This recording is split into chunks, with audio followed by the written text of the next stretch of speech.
बहुत वर्षों पहले की बात है। उत्तर दिशा में फैले घने और रहस्यमय विष्णुवन जंगल के किनारे बसा हुआ था एक छोटा सा गांव, सत्यपुर। ये गांव देखने में शांत था, लेकिन यहाँ के लोगों का जीवन संघर्षों से भरा हुआ था। जंगल ही उनकी सांस था, जंगल ही उनकी रोजी रोटी। पेड़ों की छांव में ही उनका बचपन बीतता और उन्हीं पेड़ों की लकड़ी से उनका जीवन जलता।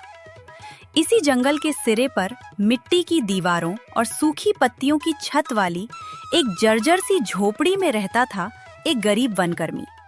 उसका नाम था देवदत्त।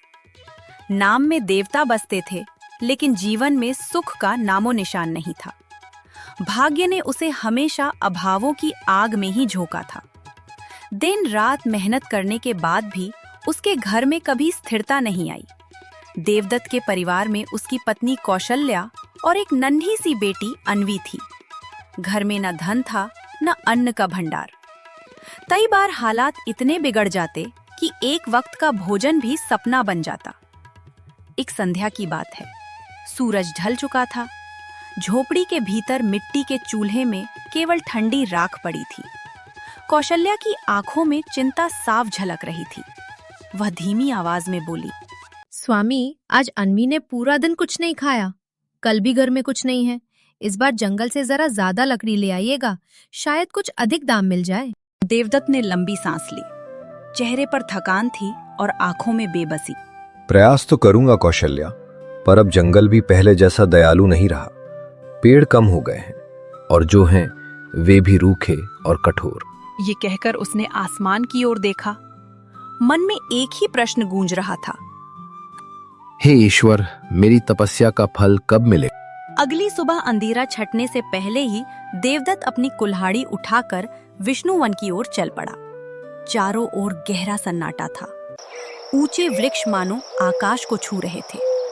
पक्षियों की हल्की आवाज और पत्तों की सरसराहट ही उस निस्तब्धता को तोड़ रही थी। देवदत्त ने एक पुराने पेड़ को चुना और कुल्हाड़ी चलानी शुरू की।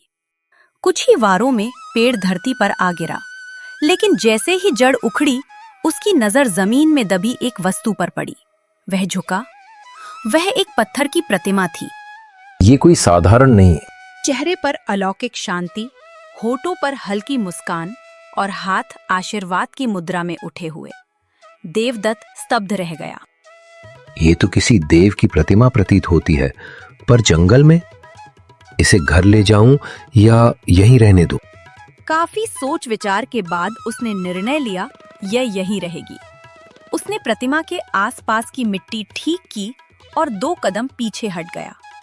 तभी एक गंभीर, गूंजती हुई आवाज उसके कानों में पड़ी। संयम रखने वालों को समय स्वयं पुरस्कार देता है। मत डर वनपुत्र, तेरी परीक्षा आरंभ हो चुकी है। देवदत्त का शरीर सिहर उठा। कौन? उसने चारों ओर देखा, लेकिन वहां केवल जंगल, वृक्ष और वही प्रतिमा थी। हृदय तेजी से धड़कने लगा। कुछ क्षण बाद उसने स्वयं को संभाला। शायद भ्रम हो। ये सोचकर वो पुनः लकड़ी काटने में लग गया। दिन भर की कठोर मेहनत के बाद वो लकड़ियों का गट्ठर लेकर गांव लौटा और सीधा पहुंचा गांव के धनी व्यापारी भैरव सेठ के पास। सेठ जी, लकड़ियां लाया हूं। आज अच्छी लकड़ी है। भैरव सेठ बाहर आया, आंखों में लालच और चेहरे पर नकली सौजन्यता। लकड़ियां रख दे देवदत्त, पर आज पैसे नहीं दूंगा, कल आकर ले जाना। देवदत्त ने विनती की। सेठ जी, अगर आज पैसे नहीं मिले तो मेरे घर चूल्हा नहीं जलेगा। सेठ का स्वर कठोर हो गया। देनी है तो दे, वरना उठा और निकल। देवदत्त कुछ देर तक चुपचाप खड़ा रहा। उसके मन में गुस्सा भी था, अपमान भी, लेकिन मजबूरी सबसे बड़ी थी। आखिरकार उसने लकड़ियां वहीं छोड़ दी और बिना पैसे लिए घर की ओर चल पड़ा। घर पहुंचते ही पत्नी ने पूछा, स्वामी, आज जंगल में क्या मिला? देवदत्त ने थकी हुई आवाज में कहा, लकड़ियां तो मिली, पर महाजन ने कहा है पैसे कल देगा। पत्नी की आंखों में चिंता उतर आई। तो आज हम क्या खाएंगे? सुबह से अन्वी ने कुछ खाया नहीं है। देवदत्त ने खुद को संभालते हुए कहा। आज की रात जैसे तैसे कट जाएगी, सुबह होते ही फिर जंगल जाऊंगा। रात भारी थी, भूख, चिंता और अनिश्चित भविष्य सब एक साथ। लेकिन देवदत्त के मन में कहीं एक आवाज गूंज रही थी। तेरी परख शुरू हो चुकी है, लालच की परख। अगली सुबह एक अजीब सा विश्वास लेकर वो फिर जंगल गया। हवा में ठंडक थी, पेड़ों की सरसराहट किसी रहस्य की तरह लग रही थी। तभी रास्ते में एक अनजान व्यक्ति मिला। कीमती वस्त्र, रथ में भरी स्वर्ण मुद्राएं और आंखों में छल। वह था व्यापारी मृगांक। उसने कहा, ओ वनकर्मी, अगर तू मुझे जंगल में मिली वो पत्थर की प्रतिमा दे दे तो मैं तुझे 100 स्वर्ण मुद्राएं दूंगा। देवदत्त का हृदय डगमगा उठा। इतना धन उसने कभी स्वप्न में भी नहीं देखा था। लेकिन अगले ही क्षण उसे वह शांत मुस्कान और वही गूंजती आवाज याद आ गई। तेरी परख शुरू हो चुकी है, देवदत्त ने दृढ़ स्वर में कहा। नहीं, मैं धर्म को धन से नहीं तौल सकता। क्षण भर में व्यापारी काले धुएं में बदल गया और हवा में विलीन हो गया। देवदत्त समझ गया, ये लालच की परीक्षा थी, धैर्य की परख। कुछ दिनों बाद गांव पर विपत्ति टूट पड़ी। आंधी, बारिश और बाढ़ ने सब कुछ उजाड़ दिया। खेत बह गए, झोपड़ियां गिर गई, लोग गांव छोड़कर भागने लगे। लेकिन देवदत्त रुका रहा। रात को जब सन्नाटा था, वो पत्थर की प्रतिमा फिर प्रकट हुई। आवाज आई, देवदत्त, तू विपत्ति में भी नहीं डगमगाया। ये तेरी दूसरी परख थी, धैर्य की परख। देवदत्त ने श्रद्धा से सिर झुका दिया। अब उसे समझ आने लगा था, उसका जीवन केवल संघर्ष नहीं बल्कि परखों की यात्रा बन चुका है। अगले दिन वो फिर जंगल गया। जंगल के भीतर 3 अलग-अलग रास्ते दिखाई दिए। हर रास्ते पर एक पत्थर की शिला लगी थी। पहली शिला पर लिखा था, जहां लालच मिले वहां सत्य नहीं होता। दूसरी शिला पर लिखा था, जहां दुख हो वहां अंत में सुख मिलता है। तीसरी शिला पर लिखा था, जहां सब कुछ आसान लगे वहां धोखा जरूर छिपा होता है। देवदत्त ने तीनों रास्तों को ध्यान से देखा। उसने मन ही मन कहा, सही राह वही है जिसमें कठिनाई हो लेकिन अंत में सच्चाई हो। उसने दूसरा रास्ता चुना। रास्ता बेहद कठिन था। कांटे चुभते थे, दलदल में पैर धंसते थे, अंधेरा डराता था।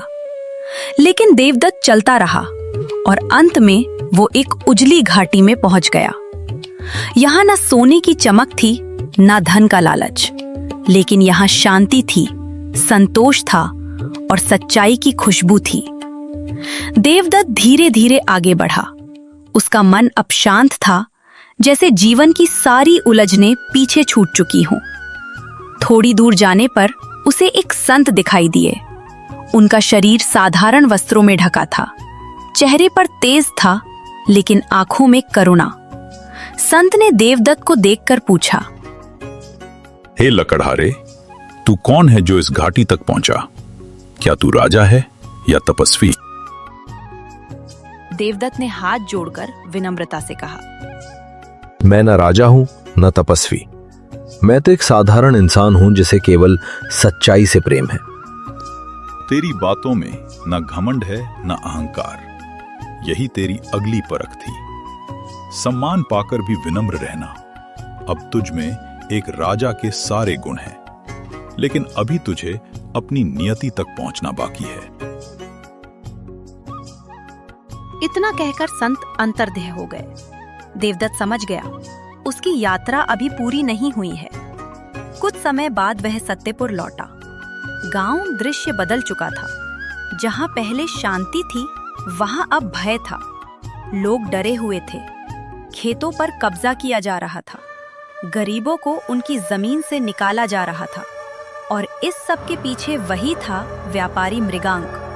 वह फिर लौट आया था। इस बार किसी सौदे के लिए नहीं, बल्कि पूरे गांव पर अत्याचार करने के लिए। गांव वालों ने देवदत्त को घेर लिया। अब सिर्फ तुम ही उसे रोक सकते हो, देवदत्त ने दृढ़ स्वर में कहा। अगर न्याय के लिए मुझे अपने प्राण भी देने पड़े तो भी मैं पीछे नहीं हटूंगा। उस रात देवदत्त जंगल की उसी जगह गया जहां पहली बार वह मूर्ति मिली थी। उसने मूर्ति के सामने हाथ जोड़कर प्रार्थना की। हे देव, अगर मेरी सच्चाई में शक्ति है तो इस अन्याय का अंत कर दीजिए। अचानक आकाश में बादल गरज उठे, बिजली कड़कने लगी, धरती कांपने लगी। जहां मृगांक खड़ा था वहां की जमीन फट गई। चीखते हुए मृगांक उस गड्ढे में समा गया और सब कुछ शांत हो गया।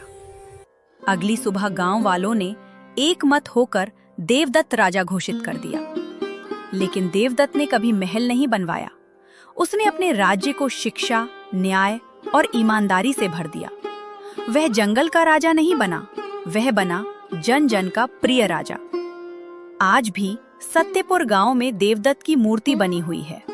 उस मूर्ति के नीचे लिखा है, जो परख में खरा उतरा वही भाग्य का असली धनी।